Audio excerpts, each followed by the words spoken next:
Well, let's queer up breaking news. Shockwaves as Smart Ride announces its end in an exclusive interview with Weinzimer and Delmay. Founder Glen Weinzimer and Executive Director Todd Delmay announced today that the Smart Ride 20th Anniversary Edition in November will be the last ride. One of the most iconic LGBTQ plus charity fundraising events in America has raised nearly $15 million and has a goal for the 20th anniversary ride of $2 million. Smart Ride's founder, Glen Weinzimer, and Executive Director Todd Delmay will join me in moments. The announcement was made in a social media post that said, quote, "We are hanging up our helmets, packing up our jerseys, and emptying our water bottles. The 20th anniversary edition of the Smart Ride, taking place November 17th and 18th, 2023, will be the last.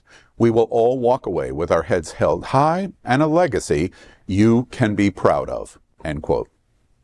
The announcement sent shockwaves through the LGBTQ plus community, as even those closest to the Smart Ride were stunned by the news. The ride is the second largest of its kind in America and is the only one that commits to 100% give back of proceeds from the fundraiser. The Smart Ride includes more than 600 riders, supporters, and volunteers for the 165-mile ride from Miami to Key West. The November ride coming up is the 20th anniversary and was a signature calendar icon, especially supported by presenting sponsor CAN for the beneficiaries, including Broward House, Pride Lines, Miracle of Love, Compass, Health, and Housing, and Empath Epic. The effects of the loss of Smart Ride are likely to be considered shortly by all of them. SAVE, the LGBTQ plus social justice organization, announced just shortly after the Smart Ride announcement in their social media that after extensive search, Todd Delmay will be replacing Orlando Gonzalez as the new executive director at the end of the year. We will have an extensive story on SAVE's announcement tomorrow on Queer News Tonight. The impact of both of these announcements today will have dramatic effects on the LGBTQ plus community for years to come. To discuss this breaking news, I am joined by the founder of Smart Ride, Glen Weinzimer, and Smart Ride's executive director, Todd Delmay. Well, gentlemen, thank you both for joining us so quickly in this news. Pretty dramatic, I imagine, for you in 20 years of work as founder. It is, and most importantly, is you've been threatening to ride for probably 10 years that I know you. We'll get to that. This would be the one opportunity and the last one for you to actually do what you told me you were going to do. Yeah, in 2014, we'll come to that. Todd, a big day in terms of the announcement for you also as executive director. Yeah, no, it's a big day. Look, it's sad, but it's also very exciting too, to think about what the ride has not only done over the last 20 years, but the opportunities we have in the next several months to really close on a high note. Yeah. So we're a little over 2 months, right at 2 months for the ride. The fundraising effort is going to take place all through till the end of 2023. So there's a lot of time to help support the 20th anniversary. I want to, and we'll get into the details of that. First off, I want to jump into the $15 million question. Why did y'all make the decision to do this? The $15 million? No, I'm making a joke. Oh. It's the $15 million question because you've raised $15 million. I would have made it a $17 million question, but it's just the perfect time. It's our 20th anniversary. It wraps us up in a nice way. I think that with me having announced a year ago that this was going to be my last ride, that it just seems to be the perfect time for it. There's a lot of people that have been involved in Smart Ride for 20 years. There's a core group of 8 people that still have ridden every single year. There's plenty of people that have done 18 years and things happen and they can't be there on every ride. But there's a group, it was Leah Payne and Annette Yurtevak and Connie Armstrong, and they were part of the first 3 people that I went to in Tampa that had ridden in past rides, and I said, if I do this crazy thing, will you be on board with it? And they said yes, and it was because of that confirmation that I went back and we decided to do Smart Ride, because I knew I had some support coming out of some of the past riders and stuff. This just seemed to be perfect. I knew that they weren't going to ride past 20 years either. Most of them had told me they were done last year. They told me that on the ride 19 was it for them. Some of them were in their late 60s. And when I said I was this would be my last year for 20, they were like, well, we can't miss that. So, for a lot of people, I think that this would have been their last year. And I think that they were part of this legacy, and they should be there when this all wraps up. Yeah, and transitions. Todd, I went to the ride. The first time I did the ride was last year. I covered it for Thank you for News clarifying. Tonight. Yes, I did not ride, as Glenn will grind into my soul through our exclusive interview here. I'm curious. You transitioned to be the transition from Glen to Smart Ride of the Future. How long ago did y'all make this decision to do this? Well, it's interesting. We chose at the very beginning of the year. We sat down with all the agencies and we picked a theme this year, the hashtag My Smart Ride Story. And all year long, we've been collecting these stories about people's involvement. Of course, the ride has a very close tie to Glen's own personal story. And we've been telling these stories all year and collecting them. And I think it's created sort of a special atmosphere. I'm glad that it ended up that was our closing theme, because the Smart Ride story is one that, I've been saying that good stories never really end. And the ride has inspired so many different people in so many different ways. Glenn oftentimes tells the story about when he did it the first year. He almost did it, to prove a point that you could do a fundraiser and give back 100% of everything that was raised. But he did that because there had actually been another ride that was ending.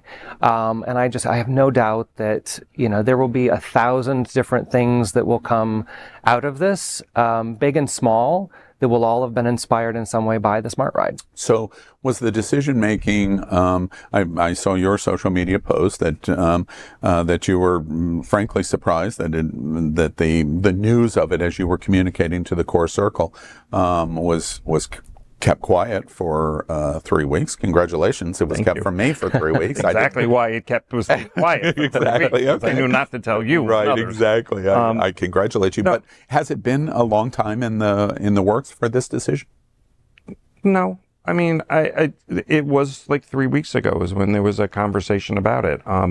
And although it's ending, like Todd said, it's not over. We met with the execs of all the agencies a week ago Friday to give them a heads up before we went live this past Saturday with it. There were certain people that needed to know in advance of us making this announcement, and the agency execs were part of that. And as you and we have done a story on, the hardest part of that announcement was that the Smart Ride family of agencies, forget the overall, larger community and that family is created, but there's a unique bond between the 6 benefiting agencies and the ride and how they collaborate and cooperate and with each other. And that was the hardest part of the call with them, because as much as they understood, their first comment was the family. What about the family? And as you know, Stacy's made her announcement and Victor's made his announcement. So they were already like a little bit of like, we're losing part of our family. So, we got to talk on the call, and there were definitely tears and stuff, but then there was also the ability to sort of reminisce. Like, we went through the pandemic together, and they had each other where they didn't have anyone else because they were so busy taking care of their team and trying to keep everyone safe and happy, or healthy, not happy. Well, they kept them happy anyway, but yeah. But the 6 of them found each other as a comfort, as, they were apparent to almost each like other. Brothers and sisters. They were. And we did the ride, the virtual ride with just the 6 of them. And, they all bonded over that weekend. And so we talked about that. We talked about times when they've helped each other out, that they've reached out to each other, things that don't normally happen, as we've talked about in the general nonprofit world. Everyone's very defensive and wants their agency or their mission to be the sole mission, and they should get everything in the pot. Mm-hmm. And these agencies see each other as partners and helping each other and for the greater good. Mm-hmm. So what came out of that call in the end was, a lot of smiles. Yes, there are tears, but there's also a lot of tears of joy and a more set of determination that will move forward, and they'll move forward. And we talked about there, and it was in our announcement, in the last 20 years, the world has changed. When we started out, no one knew what a Broward House was. No one knew what a compass was, other than point you in the right direction, hopefully. But now they do. You know, they now have marketing departments. They now do, because of SmartRide, standalone events. Key West did Real Men Do Drag, and they raised $16,000. That event has been now going on for several years for SmartRide. That event will continue on, and they'll still be raising $16,000 that day and giving it to AH of Monroe. Last night was Kick Your Heels Up in Tampa for the T-Back group. They raised like $10,000 or $12,000 last year. They said they were going to do better.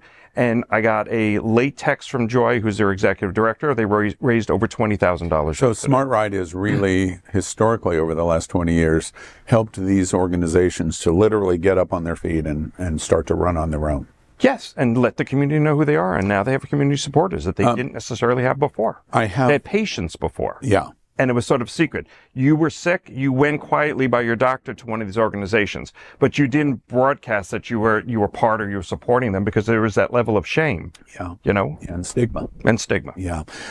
So in the transition, unique opportunity for us to discuss the breaking news of SmartRide being the 20th anniversary, being the last ride. I have to ask you, there were no other alternatives. This was the best conclusion decision. There was no other alternatives on the table? There were 2 weeks of conversations, and this was one of the options. And this is the one that everyone felt was the right thing to do. Yeah, and from your seat, Todd? Yeah, no, I think the board made the right decision. It has been a family. People will continue to be inspired by the SmartRide. I don't think any of those things ever really go away. But I think Glenn has really, highlighted the ways in which these agencies and even the teams will have opportunities to create their own new fundraisers to go on. And sometimes there is a story that is told perfectly, and there comes a moment when the story may end, but it will live on forever. A number of my friends said to me yesterday, as we Can I unpack that? Yeah, your friends. Yeah, there we are. And one of them is sitting next to me. I wouldn't do that to you. That's right. And said to me, when there was the initial shock of SmartRide ending, a number of people, I thought, cleverly, suggested many other AIDS events, signature events that have gone on since the 80s that are no longer here in the same fashion that they were in being so strong in the 90s, for example. And this is just another implementation of it. It makes me it makes me want to ask the question about HIV, AIDS itself. Some people in our community go, well, what's the big deal about HIV? It's a manageable process, and we've beaten it. And I have friends that say basically the issue is completely over. Is this a symptom that the announcement of the SmartRide feeds? Some people might use that to feed into the narrative, we don't need to do this anymore? I would say no. I think that events or fundraisers that have happened over the years that started out in the peak of HIV or at the peak of the AIDS crisis, those folks, and I've said this from the stage in the past, if you're under 30, you probably don't know anyone who's died of AIDS, but you know HIV. If you're over 30, you know someone who's died of AIDS, and we talk about AIDS. The two don't talk to each other. They talk past each other because we don't understand each other's story. We've been trying very hard, and I think we've done a good job of trying to bridge the two generations. But I think that like all things, even if it's successful like we are, at some point, it loses its panache. I've done it. I've done it 5 times. I don't need to do it again. Part of it is a personal thing. You're proving to yourself that you can do something and ride 165 miles. Most people will never do that. Some people are doing it because they're living with HIV or AIDS, and it's proving that they're still relevant and they're still there and they're still present. It gives people that ride a reason to ride and remember and take that time over that weekend to focus on the loss that they've suffered, where the rest of the year you try to move on because that's our nature as humans. We want to find the positive in life, and you can't sit and dwell and be depressed all the time. So this is that one time of year where you can do that. I think that we've seen a lot of those types of fundraisers start to disappear. But what we've seen in its place is what I was mentioning before. The agencies have become relevant. They're no longer a hidden secret for only those who are sick. And because of that, they continue to raise that awareness that's out there. You know, when we started out, there was no CAN, there was no AHF, there weren't all those other funding sources, and they're now the biggest microphone. They're the ones that are screaming, you need to get tested, you need to do these things. So where before it was more grassroots and we were the ones screaming, now we've created an environment where there are bigger voices screaming. And to Todd, what Todd said earlier, and to his point, the ride itself, our version of the ride, is going to go away this year. But the agencies Key West does a 100-mile ride for other things. Yeah. They will definitely do a 100-mile ride, and people will be able to sign up for that. You know, I think Tampa and Orlando will probably collaborate. Events are going to step in. Yes, and I think at the conclusion of the 20 and it'll years also give new destinations. Let's put a personal face, which I think is an interesting story. You were really good in your personal social media yesterday, and I just want to echo it for those that are watching right now that don't know Glen's story. You're diagnosed with full-blown AIDS in 1993. You were told it is so critical. You're told that basically you have 10 days to live, and you get through that milestone of the 10 days and more milestones, and then you're told that perhaps you have 2 to 3 years to live, and you get through the 90s. There is no one of my age. This 30-year-old under/over threshold is super clear. Most people do not understand when I say I went to so many of the bed last minutes of going in the last hours or days to friends that were dying of AIDS in the 80s and the 90s, and all you did was stand around the bed and you had your hand on them, and there would be a dozen people around the person. You went through that. How did you get through it, and how did that motivate you 10 years later to start the Smart Ride? I hate you right now. I love you right now.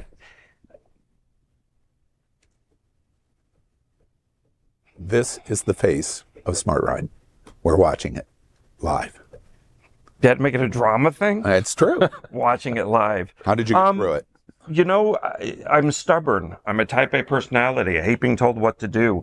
You know, I was told I had to give up my job, and it pissed me off. I was told I wasn't going to go to my sister's wedding, which was 8 weeks after I was diagnosed, or I was told that it wasn't going to be around. But I wasn't going to be remembered for that. I remember during the worst of it, like 1995, 1996, I spent a lot of time in bed.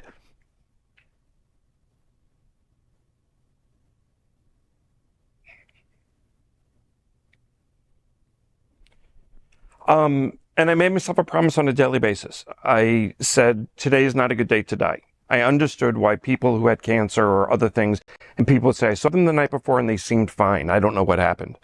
And I had witnessed it firsthand with a friend of mine who worked in the same job that I had, or same company. We both worked for Hyatt Hotels. But he didn't have the same position. I was an exec. I was able to leave with all my benefits. He didn't. And then he passed, and I didn't understand it. And I learned about a year after his passing, I ran into some of his friends, and I said, I can't get Kevin out of my head. And they said to me, didn't he ever tell you that if they ever put a central line in, and a central line, for those that don't know, is like if you're getting a lot of medications, they put a port in that just makes it easier to distribute the medications, but it isn't like you're hooked up to it's just that it makes it easy access for blood work or anything like that. And he had told his friends that if they ever put a central line in me, that means it's over. And so I was there when they put the central line in. I just happened to be there that day. And he wasn't really that sick. I mean, he had something wrong with his stomach, but he wasn't sick. And that night he went into a coma, and the next day he died. And so his friends retelling me that story, also gave me that understanding of the power of the brain, the power of the mind, the power of stubbornness or determination or finding a solution. I always live my life with, there's a solution to everything. There's always a way to accomplish things. There's always a way to go on a vacation if you really want to do it. There's always frequent flyer points, or, kill somebody and you take their spouse's partner's tickets. So, I mean, there's always a way to get there. And, that's what got me through the worst of it. It was that promise every single day. That stubbornness with the diagnosis, 10 days to live, and then you get through that 3 years, 4 years. 10 years later, in the stubbornness, Yes. create Smart Ride. When you created Smart Ride as founder in 2003, did you ever dream that Smart Ride 20 years later would be what it is today? No, because as Todd said, so just a little history is I volunteered for the old Florida AIDS Ride, then became the Walgreens Red Ribbon Ride, and then it was the Sunshine Ride for AIDS. And I was their full-time volunteer because I wasn't working. I knew that the path it was going down, and every year I would get frustrated. They spent an entire year trying to produce this event, and money was never getting back to charity. The final year, which was 2001, they lost money. I knew them well enough at Clear Channel Communications. We were really close. They were doing everything they could, but they also knew this wasn't the kind of thing they're an expert at. They could put on a concert, no problem, but this was different. And I knew that they were gonna close, and clearly they had no budget that year. So I was asked to speak at closing ceremonies, and they had less than 100 people that were actually riding that year. And so I spoke honestly, and I just spoke up and said, we can do better. Our community could do better. I lambasted the sponsors, the riders, and all the benefiting agencies because they were all pointing fingers at each other. Why should I find more riders when we're the biggest agency and the smallest agency is going to get the same amount of money? Like, there were all kinds of things that was just nonsense in the ideas. People are trying to survive, and people in the community want to do good, and they want to help people, and they don't want to see anyone else die, and they want to honor the folks that have died, and they're raising tons of money, and it's not going back. So at that, It's not getting into the hands of those of who the need benefiting it. agencies. They're not getting any money out of it. The first year they raised $1 million, and $60,000 was split amongst 6 agencies. $10,000 per agency when over $1 million is raised. That infuriated me because I have a marketing background. I believe I'm Pollyanna in some ways. I believe that people can do good and want to do good. The last incarnation, which was Clear Channel Communications version of it, they had the right intentions. They 100% were giving everything they could to make it succeed. But the way it was set up, they just couldn't. And so, when they came back to me after I gave my speech and said, would you do what you said from the stage? I said yes. And then afterwards, I thought, what the hell did I just do? But for me, it was about proving a point. And to what Todd said earlier it was only supposed to happen one time.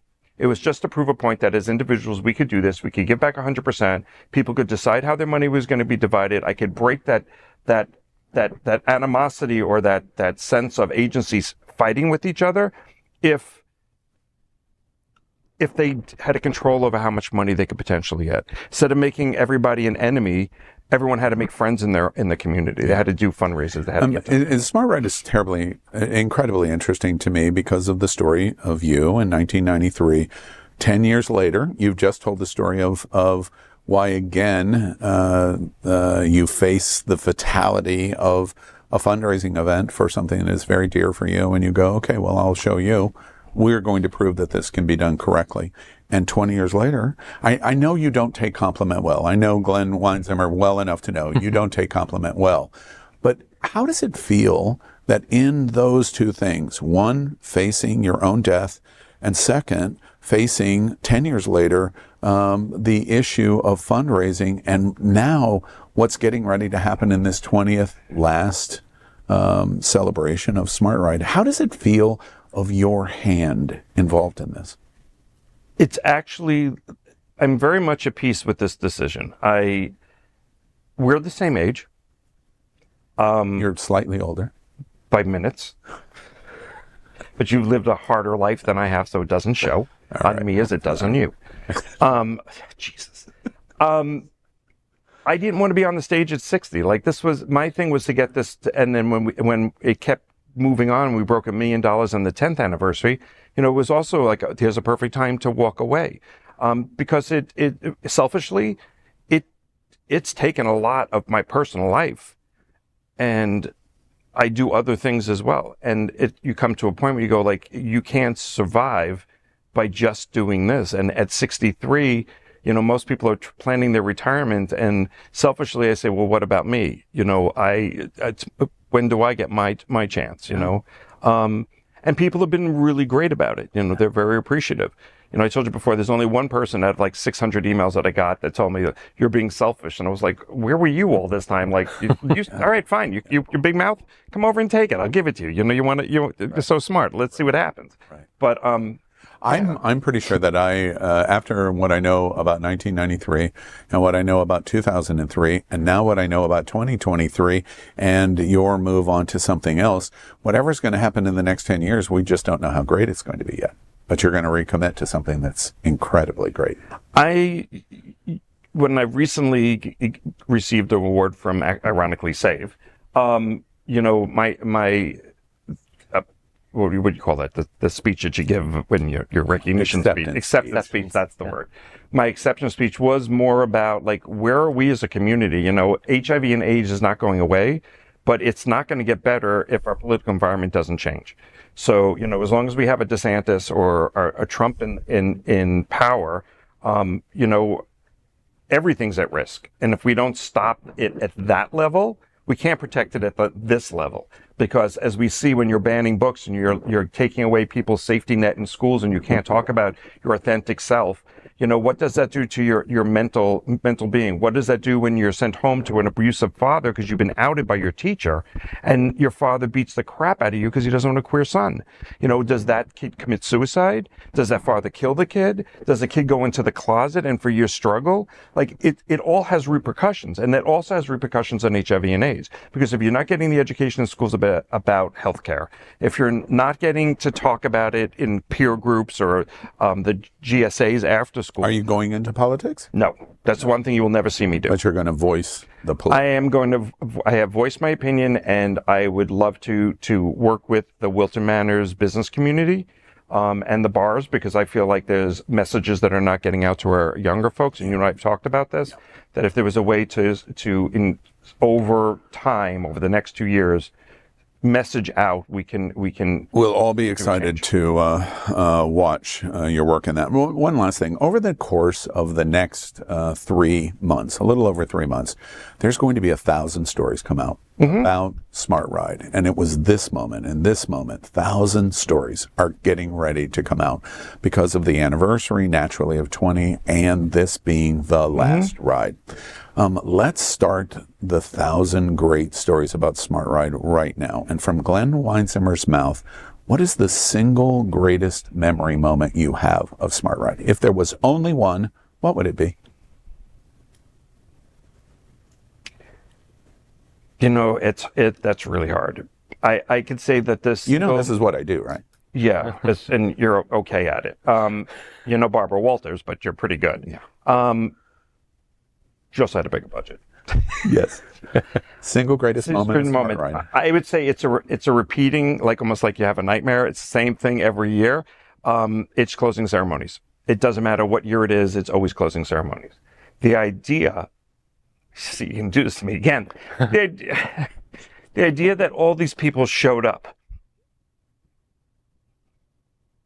and not just rode the 165 miles, but committed for months in advance to get ready. They basically become divorcees for 6 months if the partner's not riding. They're getting up at 5 a.m. in the middle of the summer to beat the heat, and they're meeting with a separate group of friends and a different family, and they're having these life experiences, and they're getting flat tires together. And by the time they get to the ride, often people say, this was the most amazing ride. And my response is, this has been an amazing journey, because it wasn't the 2 days. It has been the last 6 months. And it's that community, again, that you're building. We keep going back to, how do you bring people together? It's this community, all of them coming together and then coming together as a larger group. So for me, the most impactful moment is always closing ceremonies. Yeah. And one of the things that I was there first time. I had We're never right up done on stage staring at me. And I was standing right in front of you and looking at you, right? What we're going to learn over the next 3 months is there's going to be 1,000 stories, and these stories are going to be not just those closing ceremonies. Yes. The 1,000 stories are going to be the 20 years of the history of everything. Before we talk about the action step for this 20th anniversary, Todd, I want to turn to you a moment. Congratulations. You're the new executive director of SAVE. That notice in social media at SAVE was announced. We're going to talk about it tomorrow in Queer News Tonight, but your thoughts about becoming executive director at SAVE? Well, there are big shoes to fill. Orlando Gonzalez is an amazing human being and has done an incredible job. And just in the whole interview process, I kept talking about SAVE as being sort of one of those indispensable assets, right? Like I remember when the job announcement first happened and that they were going to be looking for somebody, in the back of my head I thought, boy, they better find somebody good. Right? Like we all have sort of a sense of ownership of these assets in our community. I mean, everybody feels some small part of ownership in the Smart Ride. That's why people feel it so personally. And I think SAVE is one of those as well, that we all kind of feel like, you know, we have a stake in its success. And going through the process with the board and kind of talking about what it would look like. Obviously, there are some changes that are happening in my personal life. I'm officially leaving the travel business, which I started 22 years ago, to make space to do that. This is now my new full-time job. It will necessarily mean leaving Dolphin Democrats as president, because SAVE is nonpartisan. But even in all of those things, like I see the opportunities going forward. It's kind of the space that I've wanted to be in, that I've been existing in for a while, of advocating for my community. That's political, of course. That is building a space for the next generation. I really think that's one of the charges that I have in the role, is to, and make space, because, you know, SAVE has been at the forefront of a lot of the fights. I mean, if you know the organization, even though they haven't been Saved Aid in 10 years or so, people still think of it as Saved Aid. And they think about it as its founding in '93 and trying to pass non-discrimination ordinances in Miami-Dade County. But there's so much more that SAVE has done, right? They were one of their seminal landmark case, fighting for marriage equality, which, if you know my personal story, my husband and I were one of the 6 plaintiff couples in the state case, but it was actually SAVE's case with the ACLU that brought marriage equality to all 67 counties, and made us the last state in the country to get marriage equality before the Supreme Court. So there's this really rich history of SAVE, and you know, as an institution, right, that has had a real impact in races. And we oftentimes think about it at the times of election, but SAVE is actually out canvassing all the time, right? Voter registration. And the value of the different subjects that we're focusing on, and advocacy. You know, there were some photos just from a couple weekends ago that they were out canvassing around, you know, prejudice reduction in terms of transphobia. And there were, I don't know, 16 or 18 young people in August on a Saturday in the middle of the day in the highest heat out knocking on doors. And that gives me so much excitement to see a younger generation stepping forward. So how we create spaces for them to be leaders and to empower everyone in our community, right? I mean, the important conversations that you have, you know, like Glenn said, really sometimes are at the very most local level. When you think about the state government feeling so out of reach for us right now, and a lot of the fights that we see right now are at the school board level, but it's also those lower levels, right? It's not just your homeowners association, right? It's your city commission, and building those relationships, because those leaders go on to be your county commissioners and your school board members and your representatives. How topical the advocacy fight for SAVE is. It's topical right now. Miami-Dade County Schools said, no, we're not even going to recognize LGBT history in the month of October. It passes 9-1 2 years ago, and now it's defeated 5-3. So SAVE is as front and center. Your transition of Dolphin Democrats, when will that happen? Same timing. So I will complete the month as president. And then Sabrina Javiana, if you know her, who is vice president now, will become president, which I think in and of itself is very, October 1st, will officially be president. The board will have to appoint a new vice president, and then they'll have another election next year for president. And of course, everyone knows, but let me make sure I get it onto public record.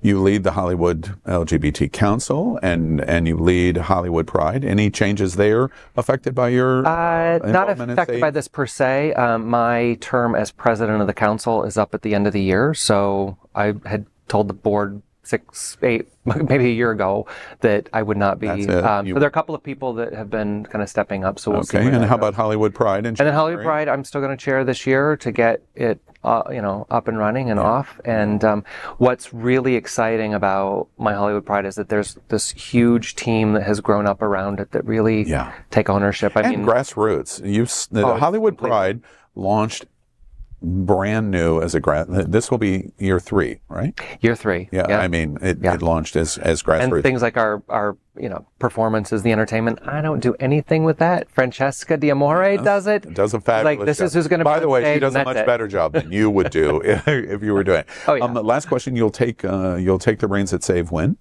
I'm going to be I'll be the interim executive director starting incoming. Not interim, incoming executive director, October 2nd, which is the Monday. Right. And then I think in November, then executive director. And Orlando, thankfully, is going to be around for a while as a senior advisor to me and to the board, which I just think is great. Not every organization has the time and capacity to be able to have that very thoughtful transition to make sure that, And the one good thing about this announcement is, as you are in full steam in January of 2024, fortunately, there's nothing going on in 24 that. Oh, wait. There is something going on in 24 that you're going to be very big year next year. Yeah, very big year. Let's wrap up and talk about the ride. So 20th anniversary. I very much imagine the reaction that I've gotten in first hours of this. Not only is there going to be gigantic enthusiasm for the 20th anniversary, of which there already was. It's make or break time for everyone that's been sitting on the fence for 7 years. And yesterday registration went up, and it went up this morning as well. Yeah. So we have more people registered today than we had registered for all of last year's ride. Yeah. Right. That's awesome. And there's still 100 people that haven't registered that normally register late for crew. Yeah. So we're easily 100 extra people over last year, and that gives us more people to fundraise. And I think people are also using this as an opportunity to repost their fundraiser and say, hey, this is the last one. That's it. And Come in. and you can see donations have also been up. Literally X day. or get off the pot. Right, exactly. Is where we're at. And the posts on social media have all indicated that we just learned this. I'm sad, but I'm also joyful, and I need you to step up because we have a big goal. Yeah, and in the tiers of the announcement is the let's celebrate the conclusion. Absolutely. And that's how we do this. What are the call of actions? What do you want us to do? What do you want the community to do starting today? Checks. Yes. Run Okay. credit cards. Probably ride. You want people to ride. We want more people to ride. We want people to come back that have been there and have been holding off to go back. I want people that have not experienced it, and I would love a younger group of folks that are led by like a SAVE, which they had all these volunteers last year. Those organizations, I know, like Sun Serve is looking to put together a group. A lot of them coming on and giving their people that opportunity to experience what it's like and to see the people that they help. Because it's very easy to sit at your desk every day and get lost in the day-to-day and forget the mission. And by one of the things about the ride is that we get after the ride, the agency folks coming back and say, I was reinvigorated to do my job because I actually saw the people. Yeah. I saw what a difference it makes. So you want people to register for the ride. You go to the smartride.org. Thesmartride.org, and you register. And then some weird bony hand gesture that you did, I don't know, whatever that means, that you did. Oh, you want raise money. I want to raise $2 million. Right. Well, I want our community to raise $2 million. That's right. And so support riders, fundraisers that you see over the next couple of months, maybe even all the way to the end of the year. You can support those. And then the third action step that I think is really interesting is you talk very aggressively about volunteering. Explain that. How can you help support Smart Ride as a volunteer? So Smart Ride is on average 500 participants, but it also takes 250 volunteers that give of their time on the event. And their sole responsibility is to make sure that every rider gets from Miami to Key West safely. Nothing else matters. Doesn't matter how much money we've raised. We've got to make sure that everyone gets there safely. And so our volunteers hand out water. They're cheerleaders on the side of the road at specific places where people are getting tired. And it gives them that extra oomph to go the last mile. They drive trucks. We desperately need massage therapists. So if you're a massage therapist or want to be one, this is your chance. We need more massage therapists this year. We have a full medical team that travels with us. Every pit stop is themed. We have route marking teams. We have sweep teams. We have SAG vehicles. We have support vehicles. We have 18 motorcycle escorts. The ride is fully supported. We provide food and housing for everyone in the middle of the Keys. After 100 miles, we stay at Hawks Cay Resort. We rent out about 190 villas that sleep between 4 and 6 people. So, you're not exactly roughing it on that first night. You're not in a campsite in a tent with a porta potty. You actually, if you don't like the person we put you with, you can sleep on the carpet in air conditioning and go to the bathroom in the middle of the night. And this year, especially being the 20th anniversary and the final ride, your volunteering is especially valuable, not only because of the support of the ride, but you're getting to be a part of history. If you're not capable of doing the ride, or you don't think you can do the ride, and you're not necessarily in a position where you can financially support it, you can do something substantive for yourself to be in it. And you just said something that is you may not be able to afford. It's $135 to be part of the event. It includes your housing and all your food for 2 days. I mean, right now with the prices of everything, you can't have dinner for 2 people for $135, let alone go away for a weekend. Right. But you're not fundraising for you. You're not asking people to give you money. You're asking people to help you do good for other people. Yeah. And that is a much different thing, because people are afraid to fundraise. They're afraid to ask because they're embarrassed. But you shouldn't be embarrassed when you say, I'm doing this good thing and I want to help these people and you can help me do that. Yeah. That's completely different than I need I need a new outfit and I need you to give me money. And connect the dots to someone that was going to die of full-blown AIDS in 10 days. 10 years later, being motivated to start the Smart Ride because $1 million is raised and $60,000 is generated as revenue. In this, if $2 million is raised, $2 million is going to be spent. Yes, and that'll give us $17 million after 20 years, and that's something for the community to be extremely proud of, because they can do that, and they can do this.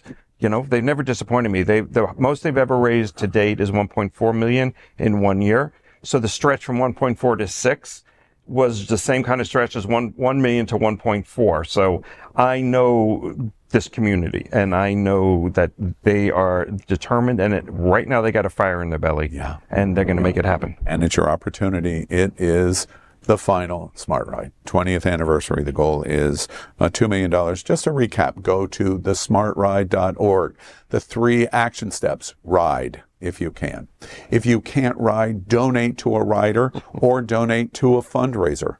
Or 3, register to volunteer and support. And if none of those work, you could buy a T-shirt in our store. LGBTQ, the 2 Vanna Whites. Let's go biking together. Coming from RuPaul, I know merch is everything. One last thing in terms of motivation of why this is it. You got to go in. In 2014, before I came down here, I was in the height of my work at RuPaul's Drag Race and the cruises and blah, blah, blah, blah, blah, blah. And I had dinner with Glen in Miami Beach. And we talked about the Smart Ride of many of the queens maybe perhaps coming down and forming a RuPaul team. Yeah. And for me, while I wanted to do it, I just physically felt I could not do it. And that was in 2014. It's not until 2022 that I even go and see what the Smart Ride is doing. I am the living embodiment of what you can't do now. Because if you do not participate in Smart Ride this time, your buyer's regret will be forever, because there is no more. So let's go out with a great celebration. And it is more than just a ride. Yeah. I mean, that's the thing Experience. It is a family. It is an experience. It's community coming together. It's selflessness. It's everyone out there with the sole purpose of helping everybody else. Yesterday, I watched Glen's social media, very tearful. Their responses, Chris Caputo's response. I've just watched. Drama queen. I've just right. Well, that's true too. But I've watched so many responses to this news, and after the shock wears off, now we put our nose to the grindstone and finish this challenge successfully. Glenn said something in his poolside chat, like FDR in 1943. He didn't have a thunderstorm behind him. Exactly, and I thought very powerful. Glenn said, this is an exact quote, "Smart ride. Why did we do it? We've proven to the world, we've proven to ourselves, we've proven to our community, when someone says it can't be done, you just do it." I said that? Fabulous words. Glen Weinzimer, Todd Delmay, exclusive breaking news of Smart Ride and the final ride coming in November, 20th anniversary. Get out there and help support our community. Thank you very much for being with us. Thank you, Al, and Happening Out Television Network for covering us and for supporting us this year and last year and stepping up and helping us get the word out. Yeah. Thank you very much for joining us.